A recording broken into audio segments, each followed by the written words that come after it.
How hard should you try the first time you go back to climbing after you've had a baby? Let's go through it. We want to make sure that that first session has an RPE of about 4. 4 on a scale of 1 to 10 means it is at an effort that you could feasibly do all day long. This isn't an effort that you cannot breathe through, and it's also not an effort that really tires you out. Most importantly, we want to make sure that when we are in those first sessions postpartum, that we're able to breathe through any movement that we're doing. Depending on when we return to the wall, we may still have vulnerable time as far as tissue healing, and we want to make sure we're being very respectful of the pelvic floor as well as the core tissues, because these still have a lot of strength to gain and really need to be treated with respect. Exhaling through all the movements that we do is a great way to do this. You don't have to purposefully exhale through every single movement, but just making sure that you're not doing a move so hard that you have to hold your breath is a great way to think about it. A lot of people ask, well, what kind of angle when I climb when I first go back? Well, I don't know. That's up to you.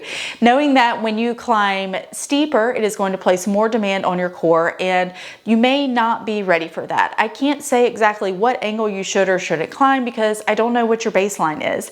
Different baselines mean that we have different angles that we can return to postpartum, but generally roof climbing is probably going to feel pretty hard when we go back for those first sessions. So I would recommend to keep it at vertical to gently overhanging. There is no specific number, that's right, but I would probably not go beyond 30 degrees if it were me.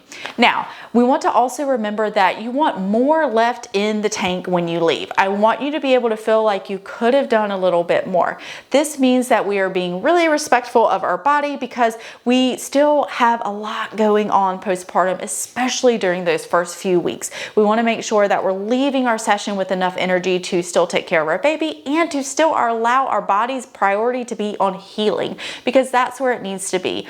We don't want to do a session that leaves us feeling like we need to go to sleep for the rest of the day. We're sore for a few days afterwards. That's not productive to our body's priority right now, which is healing from pregnancy and taking care of our newborn baby. The last thing I'll leave you with is, what do you feel like after your session in terms of your pelvis, in terms of your pelvic floor, in terms of your shoulders, your back, your neck? All of these things are really important. We may do something during our session that doesn't really feel like anything when we're doing it, but as we are leaving or the next day, we notice a little more increased pain in our pelvis. Things are really tight or cranky that weren't otherwise, and that could also be a sign that it was just a bit too much. The intensity was a bit too high. So paying attention and really honoring these signs and messages that our body gives us will allow our body to continue to recover well and allow us to continue on an upward trend for our recovery postpartum into climbing really strong. I hope that's helpful. Let me know if you have any other questions, and that's it for now.